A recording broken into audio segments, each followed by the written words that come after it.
And hello, welcome to Open, the show that opens the Bronx and the rest of the world right to you. I am Daren, Jaime. Today we'll update you on what's happening in and around our borough in New York City. Coming up, we'll discuss a powerful story about how one father turned pain into purpose and why his Father's Day marked a turning point in his journey of healing, identity, and advocacy. And then we'll unpack how and recognize how to respond to the early warning signs in relationships, something called yellow flags, how intentional communication and emotional safety, these things can make all the difference. And lastly, we'll talk about how a non-invasive treatment for the most common cancer in America may be soon harder for seniors to access. So stay tuned because all this and much more is heading your way. Right now, we're officially open.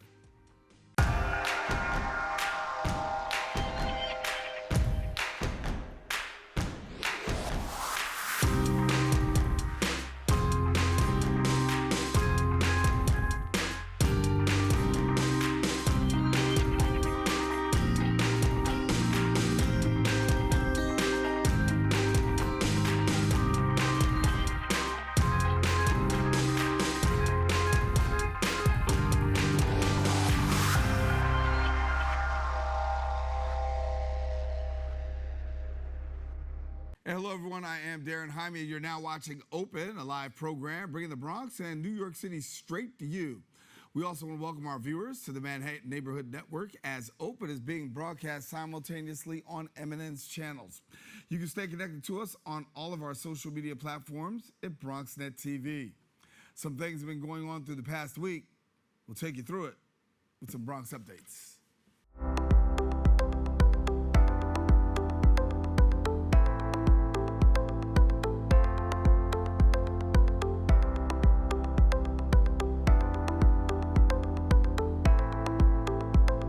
We kick off with local news. A new state law aims at protecting low-income New Yorkers by requiring most retail and food businesses to accept cash payments. The bill, recently passed the state legislature, addresses fairness for those those without access to credit or debit cards. Now, in the Bronx, nearly 91,000 households lack bank cards. Residents say cashless policies still may leave many priced out. The Bronx Chamber of Commerce warns that going cashless excludes seniors, migrants, as well as low-income families, urging the law's approval to help both businesses and the community. In other news, a powerful new exhibit is shining a light on immigrant voices, exploring journeys of identity, resilience, and crossing borders. The exhibit brings the personal stories to the forefront through art and storytelling. Our BronxNet reporter, Brittany Schuyler, has a story. In the South Bronx, the Clemente Soto Velez Cultural and Educational Center and Bronx Art Space unveiled Te Amo Porque Eso Es Pueblo, co-created by artists Maria Ponce, Marco Saavedra, and Blanca Amezcua. The powerful new exhibition spotlights the voices of immigrant artists and their journeys across borders. We decided to create a show to celebrate immigrants in these times where we feel that, we're not being recognized the way that we should. Presented from April 25th through May 25th, the show brought together more than 30 artists who either came to the U.S. as undocumented minors or share a deep family history of migration. Working in mediums from embroidery to archival photography, they used art to express survival, sanctuary, and love. Art is so urgently and speaking and expressing some things that are hard to either put into words or to bring out physically. The exhibition doubled as a resource center, offering legal aid, spiritual guidance, and community tools to uplift and protect immigrant communities navigating the political climate. I think it's so important right now, considering all the hate and hostility and persecution the immigrant community is experiencing. For the artists, many of whom remained anonymous for safety, this exhibition affirmed what they've always known, that care, creativity, and community are forms of resistance, and art can be a lifeline. Reporting for BronxNet, Brittany Schuyler. And thank you, Brittany. That is all the time we have for our Bronx updates, but guess what? We are taking a quick break, but we'll have more Open when we return. Sense from the future to save the past, heal the planet and make it last. We find solutions with knowledge light. Venture forth, echo leaders unite. Echo leaders, echo leaders.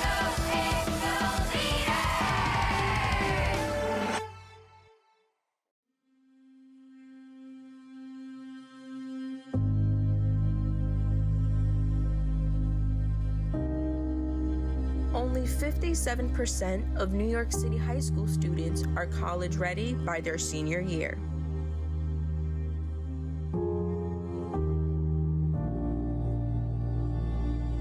"55% of high school graduates either have no plans to attend college or are uncertain that they will ever attend.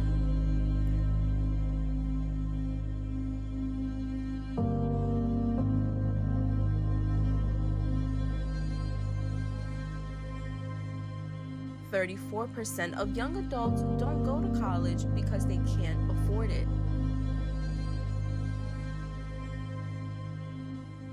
Discover what's possible. BronxNet's education programs, internships, and opportunities help engage and inspire Bronx youth and beyond to pursue their passions. Be a part of the BronxNet family. Whether you're interested in our shows, joining a class, or donating to support our mission, visit BronxNet.org to learn more. And welcome back. Father's Day may have passed, but for one father, its meaning lingers far beyond a single Sunday. For him, the day served as a powerful reminder of the journey he's walked, one shaped by identity, resilience, and a condition that's impacting 3 generations of his family: cleft, lip, and palate. Joining us now is the Director of Wellbeing Institute at the Hudson Valley LGBTQ Center, Johnathan Hornig. And thank you, Johnathan, for joining us. Hey, thank you for having me. And so I want to take the time and ask you a little bit about this because, as I said, Father's Day has come, it's gone, but for you, definitely, it feels a little bit different. And how does it feel different for you, given the fact that, you've embraced your journey so openly? For me, as a father, I learned a long time ago, it takes minutes to be a father, but it takes a lifetime to be a dad.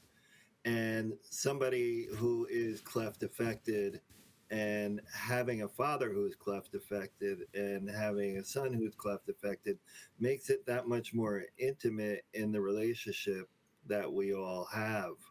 So it was my goal to try to erase a bit of the trauma that's associated with having a cleft. So to show up and be more present in my son's life. Unfortunately, my father's trauma didn't allow him to be as present in my life, even though he did his best. Yeah. When you talk about the cleft journey, for somebody that may not be so familiar, how do you define cleft? Well, I would say what I will say straight off is cleft is not a defect. Cleft is a birth condition that the tissues in utero on the lip and the palate don't form together. And children are born with either a unilateral cleft where it's one opening or bilateral where it's 2 openings. And every 3 minutes, a baby is born with a cleft lip and palate. Yeah. And so for yourself, fatherhood has had a great effect. When we talk about that effect, the ability to kind of like reframe some things. As you look at reframing, how do you put it in perspective now, given the fact that you've had to reframe to family and also for yourself? Yeah, for me, I was born in Lower Westchester, Mount Vernon. I, was raised a little bit more with an edge. So being a dad and coming into my heart center was a choice I had to make. I had a lot of friends that were having kids, but, weren't as present. But my goal, and I think having a cleft helped me see life a lot differently, because when you're othered by constantly having surgeries and looking different, you tend to view life, and people in life tend to view you differently.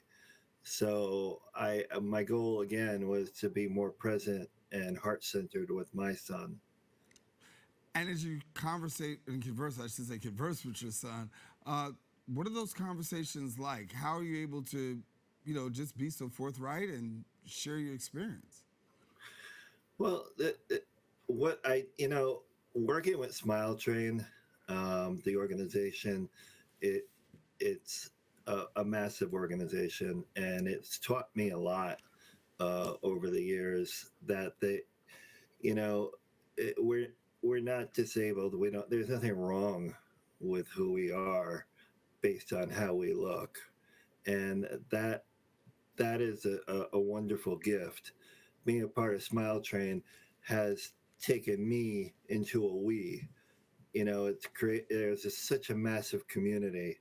They since 1999, they've been around for over 25 years, and they have been supportive of over 2 million surgeries. Growing up, I didn't know anybody who had cleft, and that added more to my stigma. And I was determined not to allow that to happen to my child. So you got, here you are, you're trying to really navigate this. You didn't get a lot of information coming in, but talk to me about some of the, the stereotypes, the mystiques that you had to really debunk in order to get yourself to a place of peace and then also to speak to others. Yeah, unfortunately, growing up, with I had the unfortunate view of myself as being born to be fixed. I felt I was broken because I didn't have any other view. So I unfortunately went down a darker path of self medication and living a very darker life for a very long time. And then having a child shifted my energy to really say, "Hey, I have a choice here. This is my legacy. My child is my legacy, and how do I want to leave this world?" And I chose to leave it a lot better than it was when I first got here. I was getting some notes from our producer. One of the things that really stuck out for me was you said the deepest healing wasn't in surgery, but actually it was in learning to see yourself as whole. How do you unpack that? You know, through and I'll say it again, through Smile Train and this wonderful community that I've developed, I've learned that I am so much more than what I look like. That I defined myself for so long based on what I look like, based on other people's views of me, and it is far. I am far from that. I am so multifaceted, and with the great community and Smile Train, and meeting people that are my age and older that have cleft, I never thought it was possible. And what a gift. And in July we're all going to get together in Orlando for CleftCon and have this wonderful weekend of togetherness. And at 56 years old, that's where the wholeness comes from. Yeah. Your ability to give back now, what's that like for you? Giving back is my love language. Being of service, being able to show up here today and talk about part of my journey, talk about fatherhood. That in and of itself is the greatest gift I can give. That's my philanthropy. And doing the work I do here at the community center up here in Hudson Valley as a therapist, helping people see their worth despite what the world thinks of them, is a great gift. Yeah. So you're going to be a guest panelist and speaking at Life After, or I should say the panel is Life After the Scar. And as you talk about life after the scar, what is it that you, without giving away the whole panel discussion, right? What is it that you want to be able to share with people that they can take away from your experience, that they can live with, that can help them to live on? Again, I think it's more that we are who we are. And at times our identities form as a product of other people's visions of us.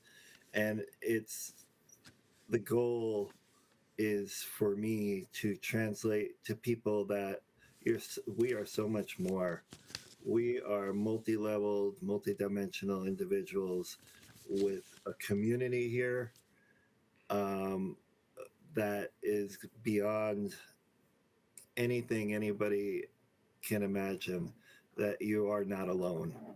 And Smile Train really helps me get that way. I gotta run, but before I run, I gotta ask this question here, because you had 3 generations in your family that really dealt with clef and lived with it. Were you able to even find community within your family as you navigated for yourself? Unfortunately, my dad, was born in 1943 and had a lot of trauma from that. I was born in 1969. I didn't know much, and my son was born in 1991, 8 years before Smile Train started. So there wasn't a lot of education, but now I'm learning how to reparent myself, and I'm teaching my son, who's 34, how to reparent some of those inner parts through my work with Smile Train. It's quite wonderful. Yeah. Johnathan, it's been great talking to you. Congratulations. And listen, much love and success to you. And as you go forth on that panel, may you break a leg and be at your best. Thanks a lot for taking the time with us. I appreciate it. Thank you for having me back. I graduated from Lehman in 2000, so it's good to be back. Oh, good to have you here. Good to have you here. All righty. Well, all right. If we want to tell our viewers, if you want more information, guess what? Visit the website at smiletrain.org. We encourage you, don't go anywhere. We'll be back more open. That's coming up right after this. We're going to start the show right now. This is my favorite part. Ready in 5, 4, 3, 2. Hey, this is Angel, and I am one of the instructors for the in-studio production. Here at BronxNet, we offer classes that can help you elevate, expand, and start your television career. All you have to do is sign up at bronxnet.org/education. For the past 7 years, I have been in various productions, spanning from talk shows, independent films, news reports, art displays, teachings, musical performances, and many more. Ain't that right, Angel? Yeah, you're absolutely right, Angel. There are a lot of creative individuals that we're just waiting to sign up for the class. And if I may, can I also express that? Thank you, Angel. That's all the time we have left. Visit bronxnet.org/education and become a producer by taking the course. The class I offer is also in English, en español y también bilingüe. Nos vemos en la próxima clase. What's up, creative family? Discover your voice with BronxNet Community Media classes. Are you ready to bring your ideas to life? At BronxNet, we offer television production classes for community members ages 18 and over, empowering you to share your vision with the world. Get certified in field production, in-studio production, and our new exciting addition, podcast production. Once certified, you can create your own show to air on one of our 6 TV channels. It all starts with our free Unleash Your Ideas Masterclass, designed to help you plan your show idea and set you up for success on your production journey. This class is offered at the beginning of each month for your convenience. Our dedicated BronxNet team is here to support, encourage, and uplift you every step of the way. Join us and become a part of the creative force that engages and inspires the Bronx community and beyond. Sign up today and start your media journey with BronxNet. Visit bronxnet.org/education to learn more and register. Let's create something amazing together. And we are back as the aroma of smoky meats begins to fill backyards across the country. Barbecue season, yes, y'all, it is officially in full swing. But for true enthusiasts, grilling is more than a summer pastime. It's a deep-rooted culinary tradition shaped by region, technique, and flavor. And joining me now is the acclaimed pitmaster and award-winning barbecue competitor, Erica Robbie. Thank you so much for being with us. Thanks for having me. Listen, Thank you. I'm excited. I'm hungry. You're gonna hook me up. We're gonna taste better. We got it going on here. Thanks for being with us. Listen, when we talk about barbecue, obviously there are a multiplicity of barbecue styles. Break it down for us a little bit about the difference in barbecue styles. I got you. All right. So first we're going to start in my hometown. We're going to Texas. So we're doing salt and pepper. Let the meat speak for itself, especially brisket, because brisket is king. Then let's head on over to the Carolinas. You got your vinegar base, you got your mustard, all that tang. If we're cooking steaks, if we're cooking briskets over there, if we're cooking beef ribs, we're gonna do it with oak and a little bit of hickory wood. Now let's travel all the way up to Kansas City. Kansas City, we got the tomato, the brown sugar, little bits of pepper in there. I'm talking like those sticky, sweet brisket burn-ins. Thinly sliced brisket that can go on a sandwich and go, and just a wonderful expression of everything barbecue over there. And then now we are heading over to California. And don't be fooled and don't sleep on California. Central Coast, we are doing Santa Maria style. So this is like a live fire grill. We're cooking tri-tip, we're cooking ribeyes, we're cooking New Yorks, and we are doing it all with salt, pepper, a little bit of garlic, and then we have like basting sauces in Santa Maria. So red wine vinegar, beef tallow, olive, crushed garlic, butter going in there. And then every piece of meat is cooked over red oak. And the red oak smoke is the secret to California barbecue. Well, I know the different regions are out there, but listen, for everybody, we've all got to make that one choice, and that one choice is picking the best brisket. So for somebody that's out there, may not be so sure, how do we go about picking that best brisket? Yes, so you want to look at the marbling when you're going to pick up, and you can just pick up a brisket flat. You don't have to pick up the whole brisket if you don't want to. But you want to make sure that you are getting equal amounts of fat and muscle mixed in. So it really does look like a marble from when we were kids. You want to make sure you just see a good, even distribution of the white flecks to the red flecks. That's your first thing. So you're doing that at the store. Now you're going to get home. You're going to put salt and pepper and coat that brisket. Then you're going to take it over to a smoker that's already been heated up. We're going to get to 225 to 250 degrees. You're going to put it on there. And then guess what you're going to do? You're going to shut the lid and you're going to walk away. Okay. You're going to mind your own business. You're going to go watch all your favorite shows, go do laundry, go to work, whatever you need to do. When you come back in a few hours, you're going to check that internal temperature. If it's 165 or higher, now you're going to go put that brisket in a barbecue sleeping bag, which is foil or butcher paper. And guess what you're going to do? Put it back on that same smoker, shut the lid, and walk away again. Go watch everything that you need to watch at night. Go do your laundry. Get ready for the next day.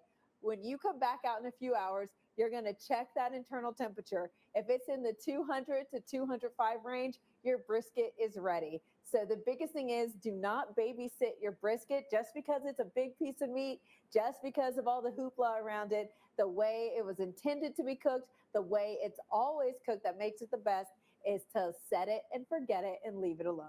Set it and forget it. But before you set it and forget it, talk to me about the, for the rookie out there, the seasoning. It's all in the seasoning. Yes. What makes the difference? So how do I go about seasoning it the right kind of way?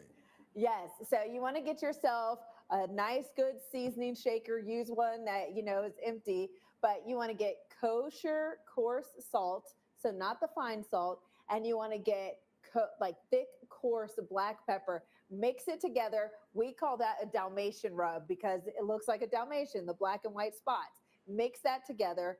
Go up high, okay? I want you to take your hand up high and just season that entire brisket, every single side. Do not come down low.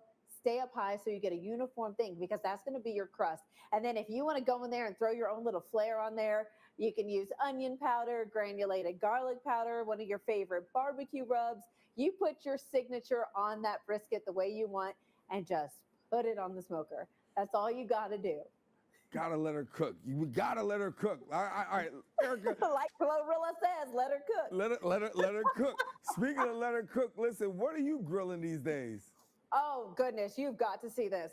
So I did a Santa Maria style New York strip over red oak with the salt, pepper, garlic, and the basting brush. Then over here, this is my Carolina Epic Flat.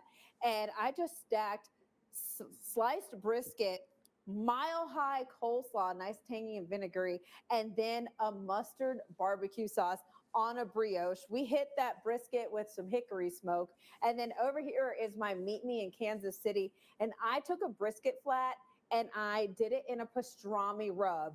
So we got the coriander, we got all the pickling spices coming in as the bark on that brisket. So these are things that you can find at beefitswhatsfordinner.com and find these recipes and go out there and have fun. That's what I'm going to be doing today.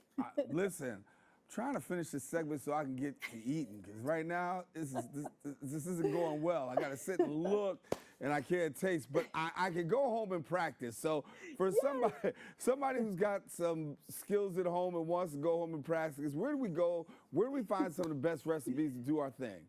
That's right. Come on over to beefitswhatsfordinner.com. You will have so many recipes that you will never get tired. You will never run out of ideas. What are some of the most common mistakes people make? Because, you know, I can just see a lot of people out there trying, and then all of a sudden it's black, it's dark, something's wrong. What are some of the common mistakes we make? Checking it too much. If you're lifting the lid of your grill or your smoker, you're letting all the heat out, and that's what's actually cooking your food. It would be like trying to cook with the oven door open. So that's the biggest thing, because then you're having temperature spikes and things are going crazy. The other thing is being scared to season. Like, let that flavor in there, you know, take your rubs, layer different rubs, have fun with it. And then if you're doing burgers or anything like that, don't pack the meat really tight together, because then you're going to have like a tough burger. So you put it together loosely in the shape that you want it to be, and you go from there. But the whole like squeezing it, unless you're making meatballs, like, don't do that. Those are the biggest things that I see people doing, and it just makes me want to run for the hills and save them sometimes. But those are easily corrected.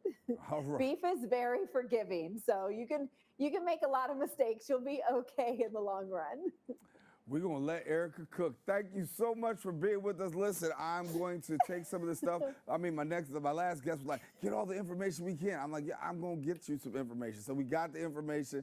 Now, hopefully we go home and we do right. Now, if we mess up, I'm looking you up. So just make sure you just help me to get it right. Instagram, yeah. I will definitely do. Erica, thank you so much for being with us. Bye, y'all. All righty. She is an acclaimed pitmaster and award-winning barbecue competitor. Listen, if you wanna get it right, definitely listen to what she said.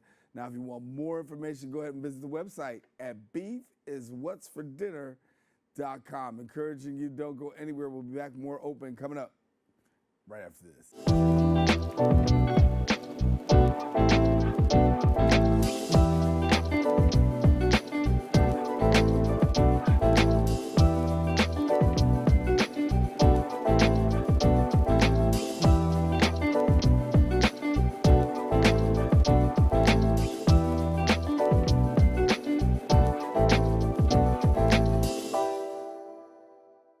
Sent from the future to save the past, heal the planet and make it last. We find solutions with knowledge slides. Venture forth, echo leaders unite. Echo leaders, echo leaders.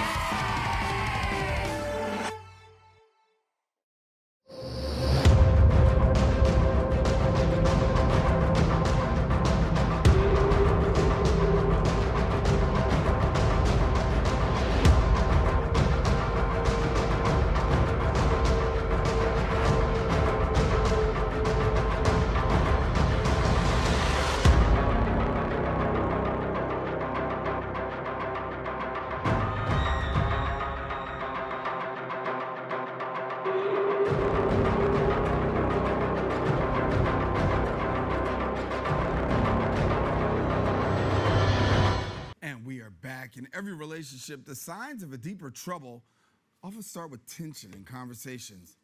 Or a partner who always seems to be on their phone. Little subtle clues, often referred to as yellow flags. They can quietly signal a growing disconnection, possibly even an emotional strain. From boundary setting to building trust and navigating technology's place in our lives, particularly our love lives, well, these early moments, they matter, and they matter significantly. Joining me now is author relationship expert Shauntay L. Dunbar, and she is back again, and good to have you. Good to be back. How's everyone doing? Oh, we are doing just peachy. Love that. Listen, so I hear a lot about green flags. We always talk about red flags. Yes. But yellow flags, hold up, wait a minute, rewind. Yeah, we're doing the whole stoplight, right? Right, I mean, let's bring out the whole Crayola box. But no, for real, yellow flags are something that really have the potential of going one way or the other, huh? Yeah, absolutely. And you want to be able to, monitor this because it could turn green or it could be red. So some of the yellow ones would be constant criticism or belittling, making you feel bad about yourself, your goals, how you feel about certain things.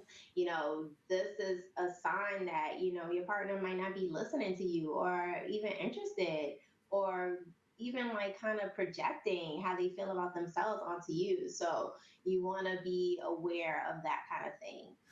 Maybe if they're isolating you, like keeping you away from people you love and enjoy being around, they may say they don't want to go to certain functions, which is also okay. But if they make you feel bad about going without them, that can be another thing where they're just trying to keep you to themselves. There's also controlling behavior. They want to know where you are at all times.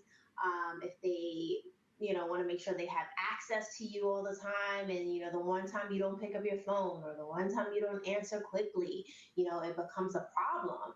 And then there's always lack of accountability, never taking responsibility for their own actions, not being able to apologize, or even blaming you for some of the things that they do. You made me drop that cake. You're like, no, you weren't supposed to have it. Right. Well, Right? I don't want to be the color guard, but that doesn't sound like a yellow flag. That sounds like a red flag.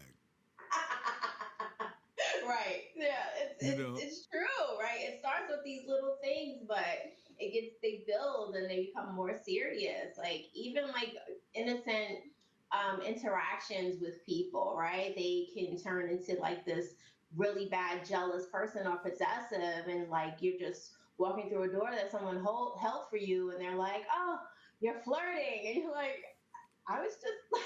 They were just being kind. Like, what do you mean? It's a harmless interaction.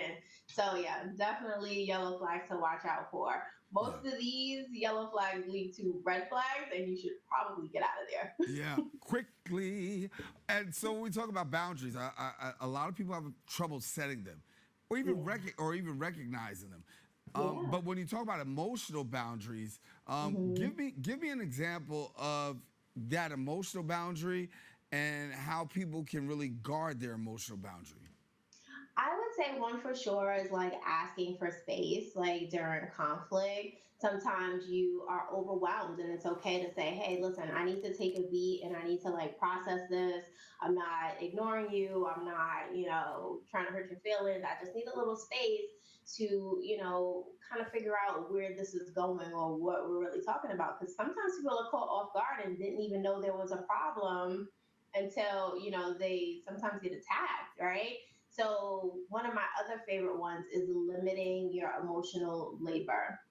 This is so important because a lot of times you want to support your partner as much as possible, but there are some underlying issues that are really, really deep and they should probably seek professional help. So knowing your limitation on like, hey, I support you on this, but you might want to go speak to someone to deal with, these other things.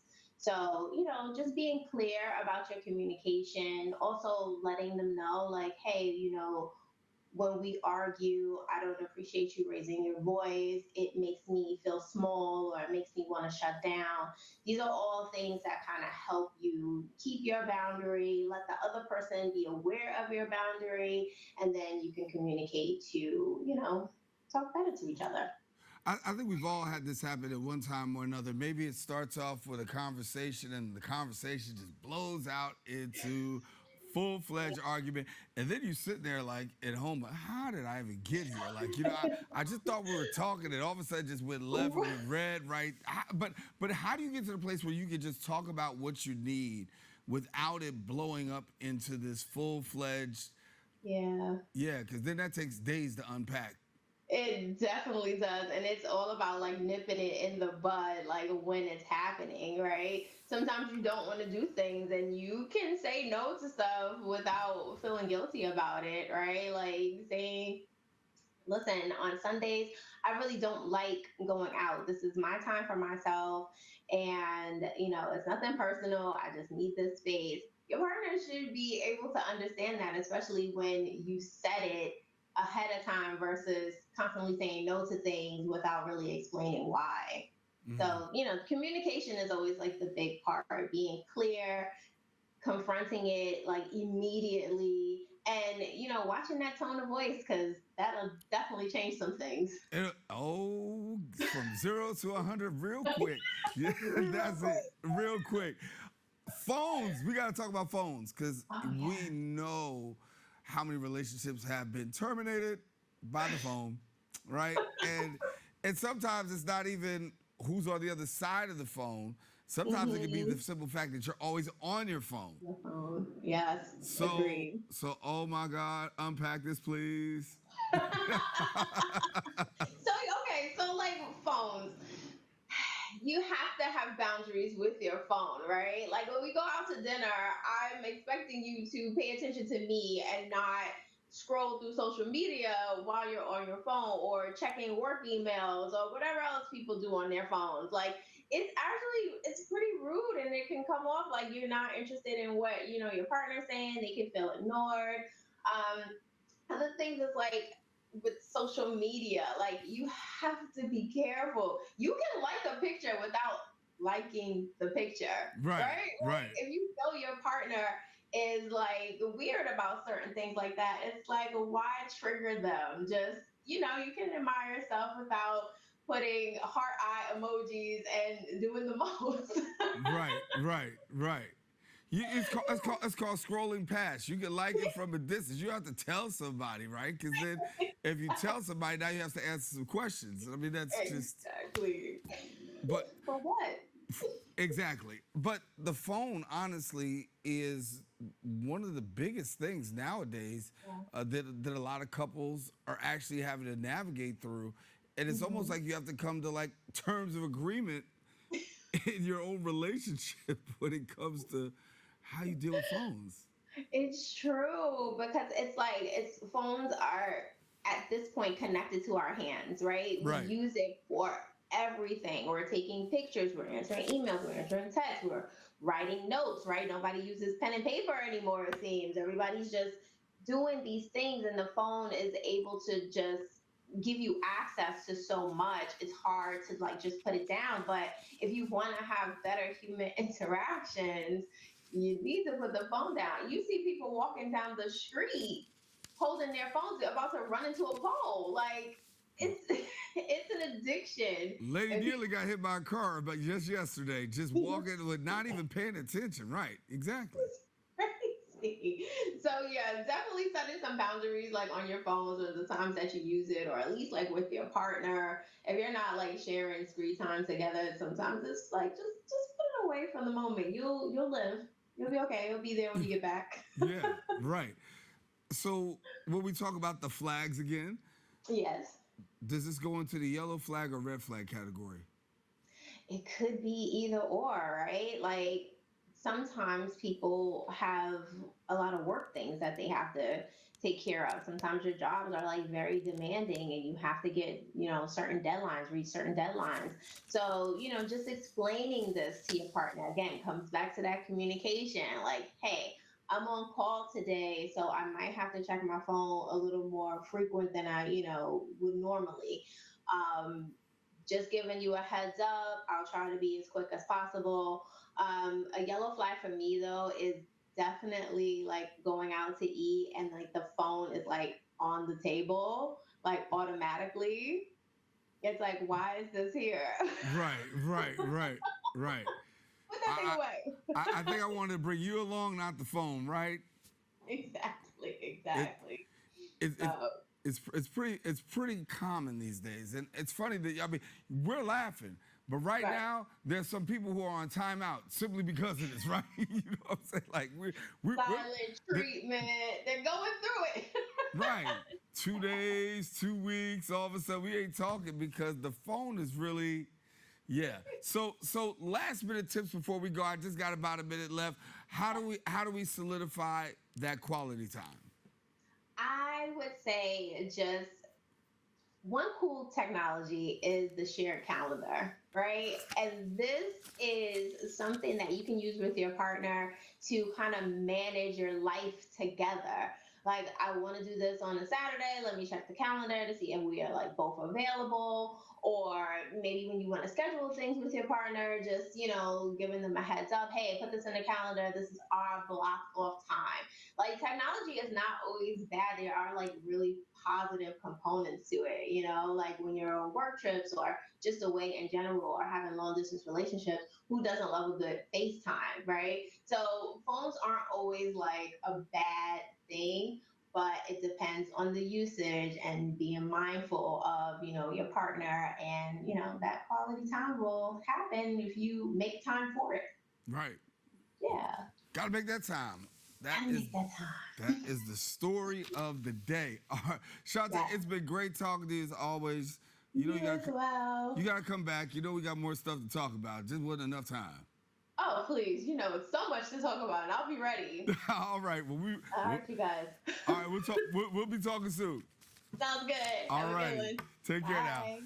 All right. Now, if you want more information, go ahead and visit our website, divinginstilettosfirst.com.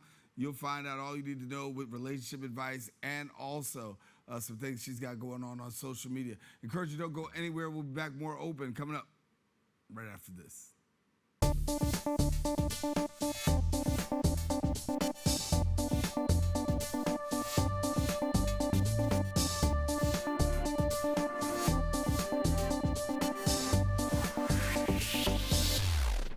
19.7% of Bronxites currently experience food insecurity. Meanwhile, instead of these nice, colorful foods, this is the best food that they have access to. If this sounds like you, there are a bunch of resources to get healthy food for free or cheap. If you want to help, you might consider donating or volunteering in one of these places. Community fridges like this one are all over the city and allow New Yorkers to conveniently donate extra food to people who might need it. Go to this link and find your nearest one. Food banks and pop-up events like these provide millions of healthy meals to families in need. These organizations are distributing meals to Bronxites as we speak and are always accepting donations and volunteers.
And welcome back. More than 100,000 seniors across the country rely on a non-invasive treatment for the most common form of cancer in the United States, non-melanoma skin cancer.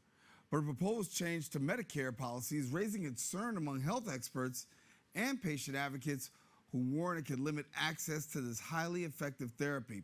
Joining me now to discuss this is the former Assistant Secretary for Legislation for the U.S. Department of Health and Human Services, Matthew Bassett. And Matthew, thank you so much for taking the time and joining us today. And talk to us a little bit about this here, because how is this, this change with Medicare coverage, how's it really going to affect those? Well, Daren, good to be with you, and thank you for having me. Well, the good news is today, all seniors on traditional Medicare have access to IGSRT. It is image-guided superficial radiation therapy, and it is a breakthrough technology in its third generation. And to your point, it treats non-melanoma skin cancer. This is done in dermatologist offices all across the country, including in New York. And it is where you go for a course of treatment over the series of several weeks.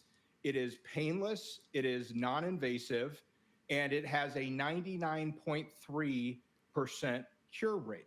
So it's very popular among seniors. The problem is that there are efforts in Washington where large insurers and even some of the bureaucrats at CMS are proposing to eliminate coverage for a huge swath of seniors in the country. And this is what we're calling folks' attention to. Yeah. So if this change does happen, how does this affect seniors and what potentially happens from here? Well, the concern is that they would be removing one of the most effective treatments for non-melanoma skin cancer at a time when the cancer is growing faster than any other form of cancer combined. 1 in 5 Americans will be diagnosed with this. And what's so surprising about this policy, Daren, is that it makes no sense. Again, clinically, it has a 99.3% cure rate. It is widely available. It's great for individuals that are in rural areas that don't have access to large cancer centers. And it is something that is mind-boggling that they would put forward a proposal to limit coverage during Cancer Awareness Month last month. And so what we're trying to do is to drive awareness, because I have been in and around the HHS building for over 20 years, and I've never seen one of the most curative forms for non-melanoma skin cancer for a treatment to be eliminated after it's cured over 120,000 seniors. This should be expanded so that you and I would have insurance coverage to this. To those of us who sometimes spend too much time outside chasing a little white ball, 1 in 5 of us is going to be diagnosed with non-melanoma skin cancer. And so these treatments should be increasing. This is policy that was left over from the prior administration, and I am very, very surprised that anyone would move to limit seniors' options in how to treat non-melanoma skin cancer. So let's talk about IGSRT for a minute and how this, when this all plays out here, how does this work particularly against, the president right now? He had a pledge that he was going to protect Medicare, and now we see this as a potential. How do you make sense of this? Yeah, for the 10 years that I have known the president and for the years that I served for him, he has always been staunchly against Medicare cuts. I want to be very clear. This is not his policy. This is not part of Secretary Kennedy's policy and the Make America Healthy Again. It is completely inconsistent with that. And Dr. Oz is not someone who is moving forward this policy. This is kind of career bureaucrats who are down in the bowels of CMS, who are, it seems to be that there's a direct correlation, Daren, with as this procedure has become more and more successful and more seniors are asking for it, there are folks in organized medicine who don't like the competition. They don't like this to be treated conveniently in dermatologist offices all across the country, but it is CMS's job to stand up for patients. They're not supposed to pick winners and losers in technology. They're supposed to look at the clinical data and do what is best for patients, and options for patients are what are needed here. Yeah. Matthew, when you talk about options, one of the options that potentially could fall out from this is higher costs when it comes to Medicare. Have you heard from people, and what's the pushback that you're hearing from people as this is a potential concern? Well, you raise a great point, Daren, because when people can't get non-invasive treatment, they are forced into a higher cost setting and typically a surgical process. And so a study that came out yesterday showed that this will cost the Medicare program between $1 billion and $2.5 billion over a 10-year period, because patients will either A, delay getting treatment, or have to get surgery whether they are a good surgical candidate or not. And surgery definitely has a place in treating especially melanoma skin cancer. But if you have it on your face or your neck or your ears, and you don't want to have that be something that is surgically removed, you may not even be a good candidate for surgery. So the idea that you could have a non-invasive, non-surgical, painless procedure that has a cure rate that's 99.3% is very attractive to a lot of American seniors, and we want to make sure they continue to have that option.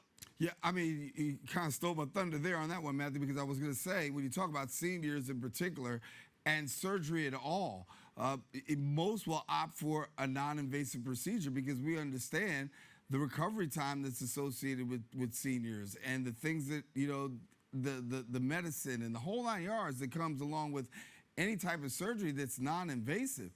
So for losing a non-invasive procedure, not having that as an option on the table, you know, what do you find to be the biggest risks when it comes to this?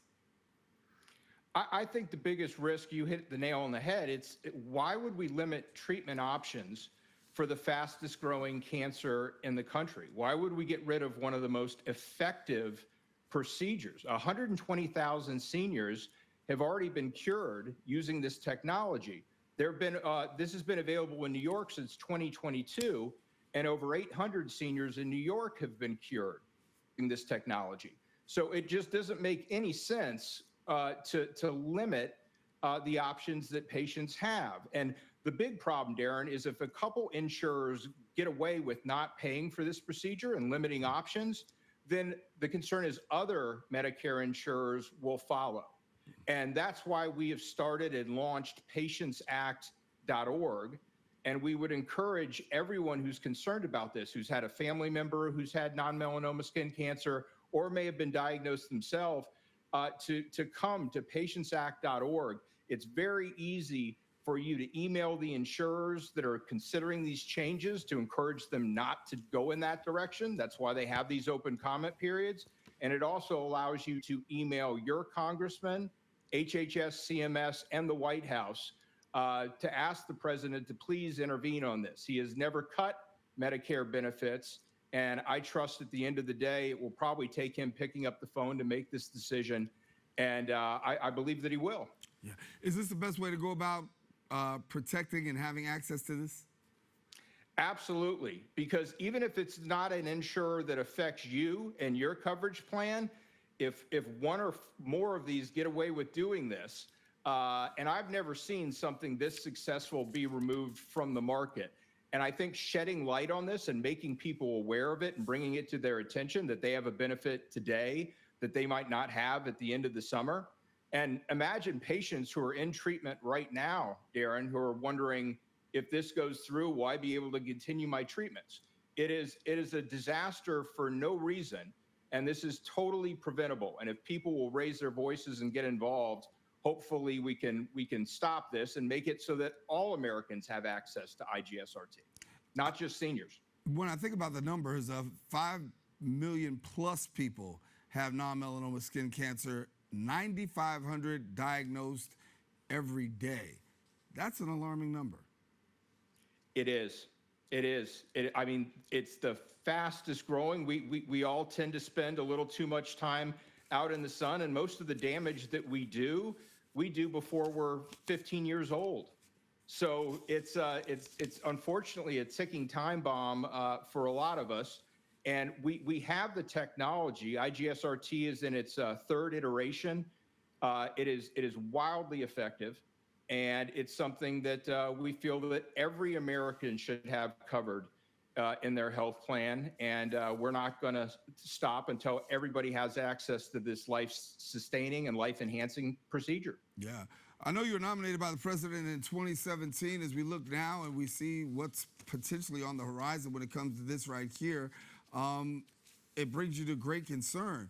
So I would ask you, as a person who's nominated by the president, what changed?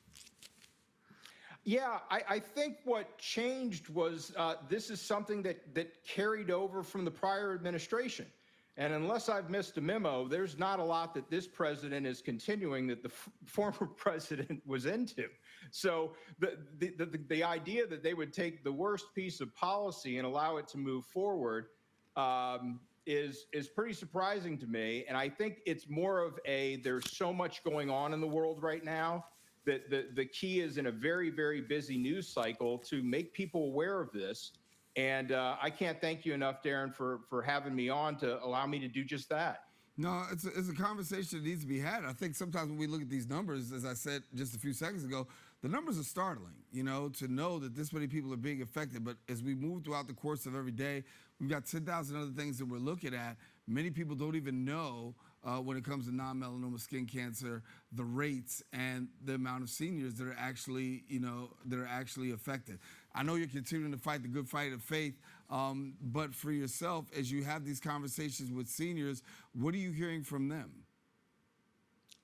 Please don't remove my options. Mm-hmm. That's, let me decide the best procedure for me and based on my clinical need. A lot of people, for various reasons, whether they're hypertensive or whether they're diabetic or whether they have problems recovering from wounds, just don't make good surgical candidates. And so we're saying all options should be on the table in the war on cancer, and we shouldn't be removing any options that would have benefit to patients, especially one that has a 99.3% cure rate. That just makes no clinical sense whatsoever and is more of a turf battle between the different medical societies that feel they're best to treat this. But I think patients are in the best position when they have every clinical option available to them. Yeah. Matt, before we go, you optimistic things will swing in your direction? I absolutely am. I am. And it's not my direction, but I think it's in patients' direction. And that's good policy is supposed to benefit the patient. And that's where we want to keep the focus. Yeah. Matt Bassett, thank you so much for joining us. And we appreciate you taking the time and sharing, bringing to light some very, serious information. As we know, these numbers are very startling, as we said, but numbers that need to get out to the public. Thanks a lot for taking the time with us, and best wishes as we go forward. Appreciate you having me. Thank you. Have a great day. All righty. Matt Bassett here with us as well. And want to let you know if you want more information, visit the website at patientsact.org. Well, we come to the end of our show today. I want to thank all our guests for joining us and you, the viewer, for tuning in. Now, if you missed any part of today's show, catch Recablecast on Optimum's Channel 67, Verizon Files, Channel 2133, or watch us anytime on the web at BronxNet.org. You can catch a brand new episode of Open with Rena Valentine on Friday. This wraps up this episode for us. I am Daren Jaime saying take care, God bless. Most of all, keep this channel wide open.